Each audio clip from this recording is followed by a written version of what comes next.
State GST की सचल दल इकाइयों द्वारा धारा 129 का दुरुपयोग व इसमें सुझाव को लेकर भारतीय उद्योग व्यापार प्रतिनिधि मंडल के प्रदेश चेयरमैन उप्र लघु उद्योग निगम लिमिटेड के उपाध्यक्ष व राज्य मंत्री नटवर गोयल जी के साथ भारतीय उद्योग व्यापार प्रतिनिधि मंडल के प्रदेश अध्यक्ष ज्ञानेश मिश्र, कानपुर जिला अध्यक्ष गुरुजिंदर सिंह आदि ने माननीय मुख्यमंत्री योगी आदित्यनाथ जी से मुलाकात, वार्ता हुई व ज्ञापन भी सौंपे गए। सर, आज आप लोग मुख्यमंत्री जी से मिलकर आए हैं, क्या कुछ बातचीत हुई है, क्या घटनाक्रम हुआ? देखिए, ऐसा है कि 3 तारीख को हम अपने विभाग के कार्य से वहाँ बैठक थी कानपुर में, तो वहाँ मैं गया था बैठक में हिस्सा लेने बतौर उपाध्यक्ष लघु उद्योग निगम उत्तर प्रदेश। तो वहाँ पे हमारे प्रदेश अध्यक्ष पी ज्ञानेश मिश्रा जी के साथ में करीब लगभग 250-300 व्यापारी की कुछ अपनी वेदना थी, कुछ एक मीटिंग भी थी इन लोगों की। अन्य कई जनपदों से आए थे, कुछ लोग पूर्वांचल से, कुछ लोग आपके झांसी वगैरह, ललितपुर, इटावा से, कई ज़िले से आए थे। तो इन लोग की अपनी बैठक थी। तो उस बैठक में इनकी तरफ से एक आग्रह ये किया गया कि चूँकि आप व्यापारी भी हैं, व्यापारी परिवार से आते हैं, वैश्य समाज से आते हैं, तो कहीं ना कहीं हमारे परिवार के अंग हैं और आपको इसमें शामिल होना चाहिए। और अगर किसी व्यापारी की कोई समस्या है तो वो हम सबकी समस्या है, उसको दूर करें। सर, किन मुद्दों पर चर्चा हुई है? आज उस दिन जब चर्चा हुई तो कुछ लोगों की जीएसटी की समस्या थी, कुछ ऐसे अधिकारी थे जो किसी न किसी तरह से कहीं ना कहीं ऐसा फील होता है कि व्यापारी का इस तरीके से ऐसा उत्पीड़न करना जो कि निश्चित तौर पर नहीं होना चाहिए। तो वो सारी चीज़ों को लेकर के एक पत्रक बना करके आदरणीय मुख्यमंत्री जी से हम लोगों ने समय लेकर के आज उनसे मिलने गए थे। और 300 व्यापारी से तो मिलना मुख्यमंत्री जी के लिए संभव नहीं था। ये है कि मुख्य रूप से जो मेन पदाधिकारी गण हैं वो लोग चले, तो सारे करीब 6 लोग वहाँ पे मिलने गए, बातचीत हुई।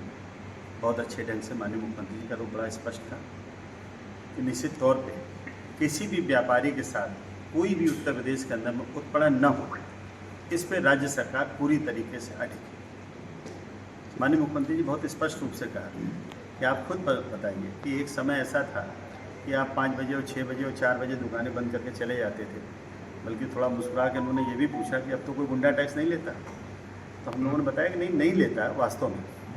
अभी कुछ दिन पूर्व एक घटना हुई जिसमें एक व्यापारी के यहाँ 7-8 लोग टाइप आप थोड़ा मन बढ़ू जिसको आप कह सकते हैं, उस तरीके से लोग आ गए थे।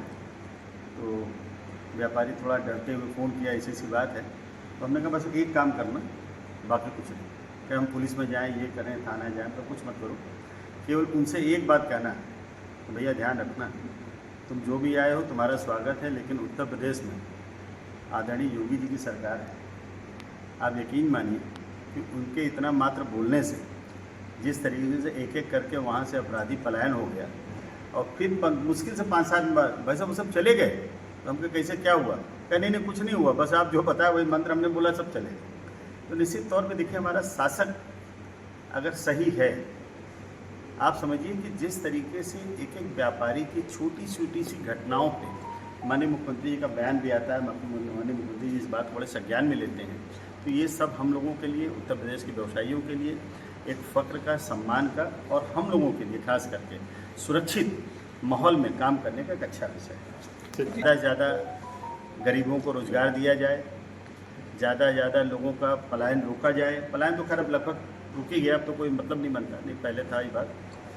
जैसे अभी लघु उद्योग में हम लोग के यहाँ तमाम स्कीमें दे करके, खादी ग्रामोद्योग की स्कीम दे के बेरोजगारों को रोज़गार देना, ये माननीय मुख्यमंत्री जी की प्राथमिकता है। निश्चित तौर पर कोई भी अपराधी, कोई भी गुंडा, कोई माँ के पेट से अपराधी नहीं आता, किसी धरती पर बैठ के अपराधी आता। अपनी गरीबी की वजह से, परिवार का संचालन न कर पाने की वजह से, और कई ऐसी चीज़ें हैं जिसकी वजह से वो कहीं ना कहीं अपराध का रास्ता अपना लेता है। माननीय मुख्यमंत्री जी ने कई स्कीमें चला के उत्तर प्रदेश शासन में, लघु उद्योग के माध्यम से, खादी ग्रामोद्योग के माध्यम से, और भी कई संस्थाएं कि जिससे बेरोजगारों को रोजगार देने का काम। जो ये रोजगार दिया जा रहा है, अब आप सोचिए 5 लाख रुपए तक, 5 लाख रुपए तक बगैर ब्याज के सरकार की गारंटी रुपया दिया जा रहा है। कि ताकि लोग रोजगार लगाएं। निश्चित तौर पर आप खुद भी समझ सकते हैं इस बात को कि अगर कोई व्यापारी 5 लाख रुपया कोई छोटे परिवार का जो छोटा व्यापारी भी अगर कर लेता है तो 5 लाख रुपये में कोई भी जनरल स्टोर, मेडिकल स्टोर, किराना स्टोर, पान स्टोर या कुछ भी चालू कर देता है तो आपको लगता है कि वो अपराध करेगा? अपना परिवार चलाने में लग जाएगा, एक अच्छा नागरिक बन जाएगा। तो माननीय मुख्यमंत्री जी की बहुत इच्छा है, आज बहुत हम लोगों को लगभग 20 मिनट माननीय मुख्यमंत्री जी ने समय दिया और अलग अलग व्यापारियों से सबकी बातें पूछी, जिले वाइज डिस्कस किया। तो ये लगा कहीं ना कहीं हम अपनी बात पूरी तरीके से माननीय मुख्यमंत्री के सामने रखे और उन्होंने तुरंत इस पर बताया कि जो भी अधिकारी इसमें कहीं न कहीं किसी तरीके से व्यापारी का उत्पन्न करता हुआ पाया जाएगा उस पर कठोर कार्रवाई। ठीक। जैसे छोटे उद्योग वाले लोग हैं, छोटे छोटे अधिकारी उनके पास पहुंचते हैं, उनको भ्रमण करते हैं और उनका शोषण करते हैं, उस पर आप क्या कहना चाहेंगे? देखिए, आज हम लोग जो मुख्यमंत्री जी से मिले, सबसे बड़ा विषय आज की तारीख में जो स्टेट जीएसटी की सचल दल इकाइयाँ हैं, सड़क पर गाड़ी खड़ी करके हर चौराहों पर, खास करके रात के समय जब व्यापारी से कोई संपर्क ही नहीं हो सकता, किसी व्यापारी नेता, हालांकि हम लोग 24 घंटे वाले फोन उठाते हैं, ऐसी स्थिति में कई बार ऐसी गाड़ियां पकड़ी जाती हैं। हमारा तो मानना है कि 80% से ज़्यादा सचल दल वो गाड़ियां पकड़ते हैं जिनमें छोटी सी त्रुटि होती है और धारा 129 एक है, उसका दुरुपयोग हो रहा है। धारा 129 के तहत सबसे पहले मूव वन मूव टू 24 घंटे में जारी होता है। अब कर क्या रहे, पहले 7 दिन तक मूव 7 जारी होता है, अब 24 घंटे में, अगले 24 घंटे में मूव 7, मूव 6 और 7 जारी हो रहा है। मूव 7 का जवाब देने का भी 7 दिन का समय है, उसमें भी नेक्स्ट डे का समय दिया जा रहा है विभाग की तरफ से, यानी कि 3 दिन में सारी कार्रवाई करके मूव 9 जारी कर देना, यानी सीजर कर देना, ये कार्रवाई हो रही है। सीजर हुआ तो व्यापारी को पेनाल्टी जमा करनी पड़ती है, टैक्स का दोगुना यानी कि 200%। वो पेनाल्टी जमा करने के बाद अगर वो अपील में जाता है तो सालों तक अपील की सुनवाई होती है, तब जाके उसका पैसा छूटता है। वो भी आप समझ सकते हैं कि अपील में क्या क्या करना पड़ता है, ये अंडरस्टूड है।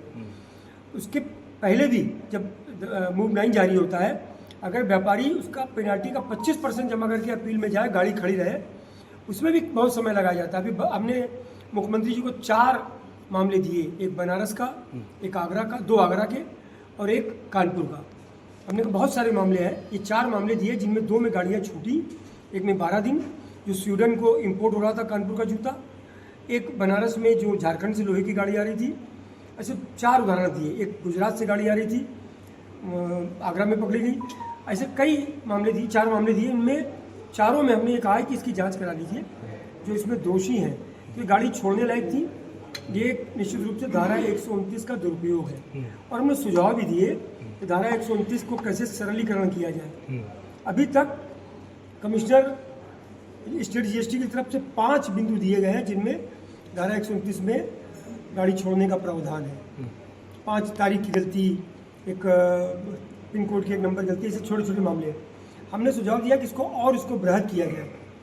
अगर ई वे बिल और ई इनवाइस या इनवाइस अगर सही है, उसमें कोई एड्रेस की छोटी सी गलती या ऐसी कोई गलती है जो टैक्स इवेजन के दायरे में नहीं आती है, उसको उस गाड़ी को छोड़ा जाए।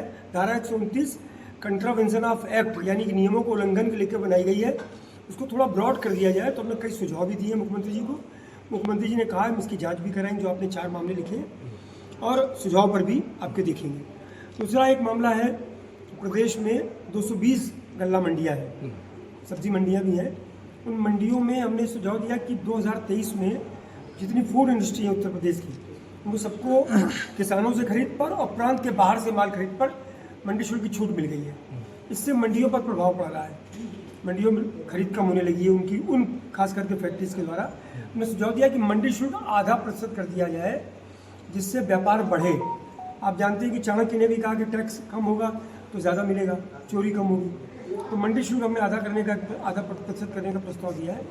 उन्होंने हालांकि एक बात कही कि बहुत कम है, हम एक बार बीच में इसको 2 से 1 कर चुके हैं, लेकिन फिर भी इस पर विचार करेंगे। तो माननीय मुख्यमंत्री जी ने हम लोगों को 20 मिनट का करीब समय दिया, एक एक पॉइंट पर डिस्कस किया। खास करके धारा 129 सचल दल की जो एक बड़ी धारा है, 2 रजिस्टर्ड व्यापारियों के बीच में अगर गाड़ी जा रही है, उसमें छोटी सी कमी पर पकड़ कर ले जाया जाता है, उस पर विशेष रूप से बात हुई।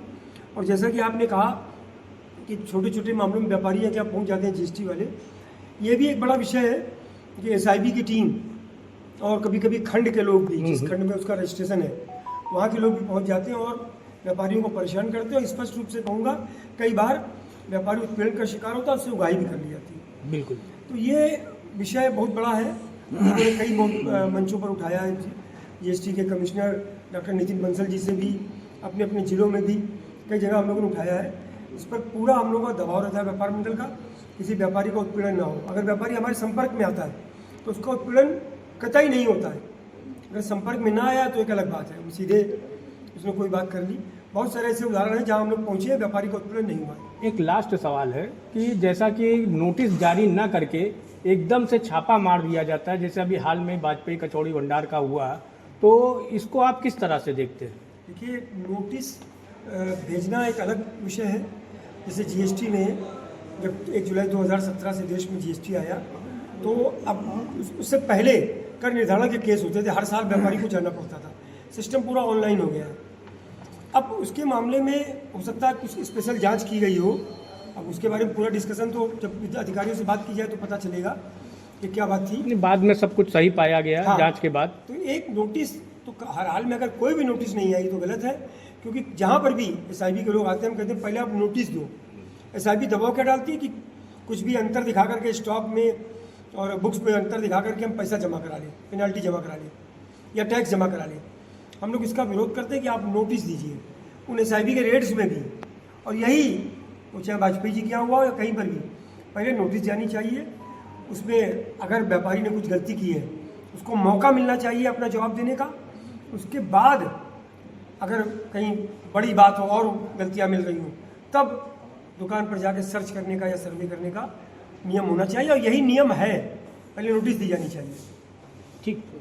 भारतीय उद्योग व्यापार प्रतिनिधि मंडल आज भारतीय उद्योग व्यापार मंडल प्रतिनिधि मंडल का एक 6 सदस्यीय प्रतिनिधि मंडल प्रदेश के जो हमारे चेयरमैन हैं नटवर गोयल जी और हमारे प्रदेश के अध्यक्ष श्री ज्ञानेश मिश्र जी की अगुवाई में हम लोग वहाँ आज मुख्यमंत्री से मिले और उनको व्यापारियों की तमाम जो परेशानियां हैं, जो विसंगतियां हैं, जो दिक्कतें हैं, उसके बारे में उनको अवगत कराया। माननीय मुख्यमंत्री जी ने बड़ी पॉजिटिव बात की है। उन्होंने कहा है कि पिछले सप्ताह जो उन्होंने जीएसटी के अधिकारियों के साथ मीटिंग की थी, उसमें उन्होंने अधिकारियों को ये बताया कि आपको जो तनख्वाह मिलती है वो व्यापारियों से मिलती है, व्यापारियों के कर द्वारा मिलती है। और उनका स्पष्ट ये निर्देश था कि अगर व्यापारी है तो व्यापार है, और व्यापार है तो व्यापार कर है, व्यापार कर है तो आप अधिकारी हो। उन्होंने स्पष्ट रूप से ये बता दिया कि अब आपकी मनमानी नहीं चलेगी। और उन्होंने हम लोग को आश्वस्त किया है कि जो भी ऐसी फर्में जो हम लोग को भी चिन्हित करने के लिए कहा है और हम लोग भी उसको जोर लगा के देखेंगे, ऐसा व्यापारी जो टैक्स की चोरी करता हो उसके साथ व्यापार मंडल नहीं है, पहली बात। दूसरी बात, कहीं भी अगर ऐसा कोई संज्ञान में आता है तो उसकी हम लोग सूचना देंगे। दूसरी बात, जो भ्रष्ट अधिकारी हैं उनका नाम दिया जाएगा माननीय मुख्यमंत्री जी को। ऐसे भ्रष्ट अधिकारियों के विरुद्ध भी कड़ी से कड़ी कार्रवाई होगी। आज माननीय मुख्यमंत्री जी ने आश्वस्त किया है कि आप व्यापारियों की सरकार है और जो टैक्स का जो कलेक्शन है, जो बढ़ना चाहिए था, वो कहीं ना कहीं उत्तर प्रदेश में उतना टैक्स नहीं बढ़ा है।